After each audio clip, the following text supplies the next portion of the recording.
Bonjour à tous, on va répondre tout de suite à la question philosophique de Jocelyne. Si un arbre tombe dans une forêt sans personne aux alentours pour l'entendre, celui-ci fait-il du bruit? Ah oui, ça c'est la vieille question que l'on préparait pour l'oral, enfin que l'on passait à l'oral, il y a une quarantaine d'années de ça je pense, quand les gens préparaient leur diplôme de psychologie, de philosophie, enfin voilà. C'est une question qui était posée, alors elle n'était pas faite pour être découverte, pour être trouvée. Hein. Généralement, il y avait une personne sur 1000 qui trouvait parce qu'elle connaissait la réponse qu'on y avait donnée. Parce que si on ne la connaît pas, la réponse, il faut vraiment être doué et vraiment être fin pour arriver à la découvrir. Donc c'était pas fait pour justement réussir à trouver, c'était fait pour que les élèves qui avaient de très bonnes notes n'aient pas 20 sur 20 et qu'ils aient 18, 18 et demi. Ah ben oui, c'est comme ça. À l'époque c'était encore comme ça. Pour ne pas avoir 20 sur 20, pour avoir au pire ou au mieux 19, mais en fait c'était 18 et demi, je crois qu'il avait un point et demi pour la question. Je te fais exprès, hein, c'était voilà, pour pas dire que c'était parfait, parce qu'à l'époque, voilà, un prof qui aurait mis 20 sur 20, mais il perdait le contrôle, il perdait le pouvoir, il avait le sentiment qu'il avait fait un cadeau qu'il ne pourrait plus reprendre. Et c'est vrai que d'un point de vue psychologique, c'est assez marrant. Mais bon, maintenant, c'est plus le souci, hein, on pourrait même avoir 21 sur 20, c'est pas le... Mais à l'époque, c'est vrai qu'il préférait qu'on ait 18 et demi, voire 19 maximum sur 20, que 20 sur 20.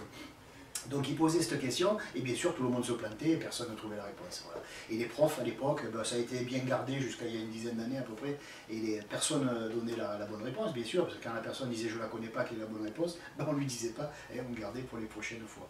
Voilà, alors la réponse, c'est vrai qu'elle est difficile, elle est simple, hein, elle est logique, mais elle est difficile à trouver parce qu'elle est en deux temps. Hein, parce que les gens vont dire oui, non, mais non, il faut développer, et il faut la donner en deux temps parce que tout est double. Bon, alors voilà la question. On sait que quand un objet tombe par terre, il ne fait pas du bruit. Il déplace des ondes sonores. Ces ondes sonores viennent percuter le tympan d'un être humain, ou d'un être vivant, hein, un animal, nous on va prendre un être humain. Donc il y a un être humain qui est là dans la pièce, un objet tombe, ça fait du bruit, et en fait non, ça ne fait pas du bruit, ça déplace des ondes sonores, et ces ondes, enfin c'est des ondes, hein, ces ondes deviennent des ondes sonores qu'elles percutent les tympans, et elles sont transformées en son, en bruit. Donc si un arbre tombe dans la forêt, et qu'il n'y a aucun être vivant pour l'entendre tomber, il n'y a pas de bruit.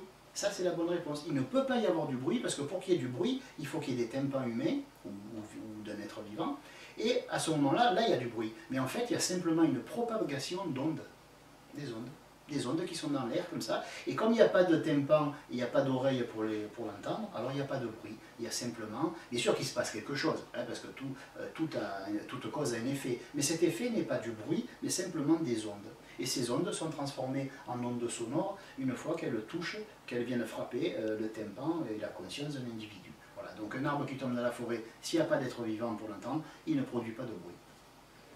Merci pour ta question et bientôt sûrement pour une prochaine.